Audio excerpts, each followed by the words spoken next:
जतिन, मुझे शॉपिंग करने जाना है, कुछ पैसे दे देना। इस बार तीज पर मेरी सारी सहेलियां हरी साड़ी पहनेंगी, तो मुझे भी एक अच्छी साड़ी लानी है। मचलते हुए वाणी बोली, क्या कहा तुमने? तीज आने वाली है, तो इस बार दीदी के यहाँ सिंधारा नहीं भेजा तुमने?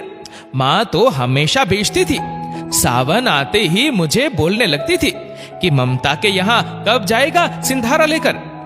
जतिन ने थोड़ा बेचैन होते हुए वाणी से पूछा, ओह, वो दीदी के बारे में याद ही नहीं रहा।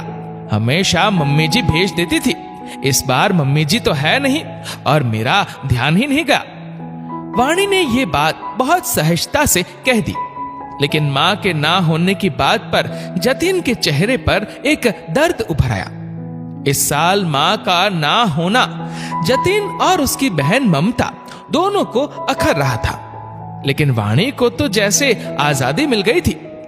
सच में वाणी ने कभी अपने ससुराल के रिश्तों को तवज्जो नहीं दी।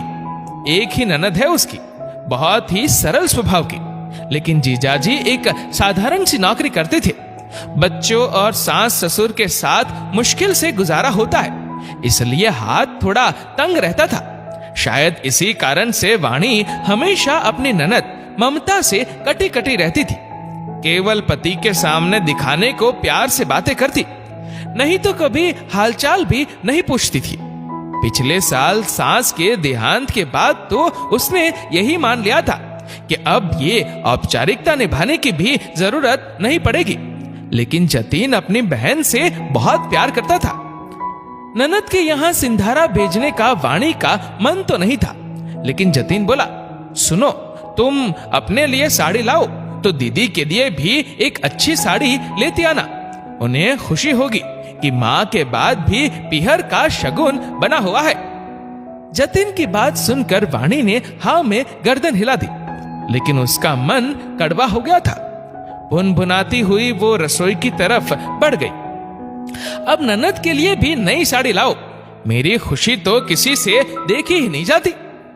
जतिन अपनी पत्नी के व्यवहार से वाकिफ था, लेकिन सोचता था कि शायद कभी तो उसे रिश्तों की कद्र जरूर होगी। ननद के लिए अपने जैसी नई साड़ी तो वो लाने से रही, लेकिन जतिन ने कह दिया तो कुछ तो भेजना ही था सिंधारे के नाम पर। उसने अपनी संदूक खोली कि कहीं कुछ मिल जाए तो ननद के यहाँ भेज दे।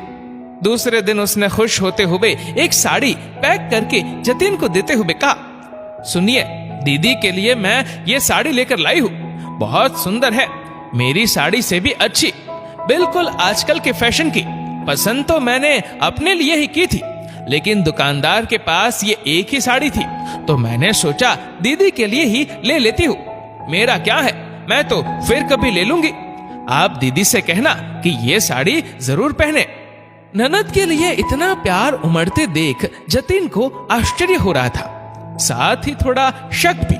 खैर, जतिन साड़ी लेकर बहन के घर चल पड़ा। रास्ते में उसने अपनी बहन और बच्चों की मनपसंद मिठाई और चॉकलेट भी ले ली।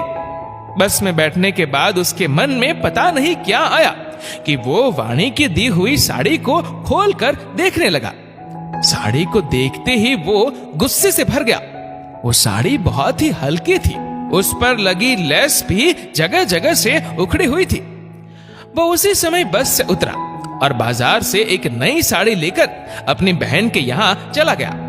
ममता भाई को आया देखकर बहुत खुश हुई। माँ को याद करके दोनों भाई बहन भावुक हो गए, फिर एक दूसरे को तसल्ली भी दी। कुछ देर ठहरने के बाद जतिन वापस घर लौट आया। उसके हाथ में थैला देखकर वाणी ने जिज्ञासा से पूछा, जतिन, इस थैले में क्या है?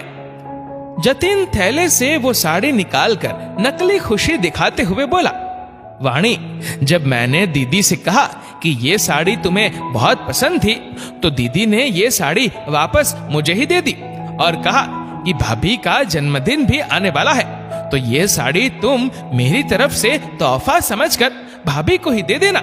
और हाँ, दीदी ने ये भी कहा है कि भाभी से कहना ये साड़ी जरूर पहने और मेरे पास फोटो भी भेजे। जतिन की बात सुनकर वाणी का गला मानो सूख गया। उसके मुंह से आवाज भी नहीं निकल रही थी। उसकी हालत देखकर जतिन ने फिर चुटकी ली। चलो चलो वाणी, जल्दी से ये साड़ी पहनकर मुझे भी तो दिखाओ कि तुम पे ये कैसी लगती है। वो मैं बाद में, वाणी हकलाते हुए बोली। क्यों वाणी, बाद में क्यों? तुम्हारी तो ये मनपसंद साड़ी है ना। इस बार जतिन की आवाज में रोष था। पति के सामने पोल खुलने के भय से वाणी की आंखें डबडबा गई। वो गर्दन झुकाते हुए बोली, मुझे माफ कर दो जतिन, मैं ही स्वार्थी हो गई थी। मैं भूल गई थी कि बहन का हक हमेशा अपने मायके पर रहता है। लेकिन मैं कसम खाती हूं कि आगे कभी ऐसी गलती नहीं करूंगी।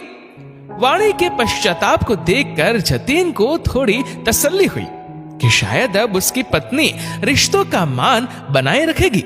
दोस्तों, इस वीडियो को लेकर आपकी क्या राय है नीचे कमेंट करके जरूर बताइएगा। और अगर आपको वीडियो अच्छा लगा हो तो इस वीडियो को लाइक करिएगा, शेयर करिएगा ज्यादा से ज्यादा लोगों तक। और ऐसे ही और भी इंस्पिरेशनल वीडियोस के लिए सब्सक्राइब करें हमारे यूट्यूब चैनल को और फेसबुक पर फॉलो करें हमारे पेज को। धन्यवाद।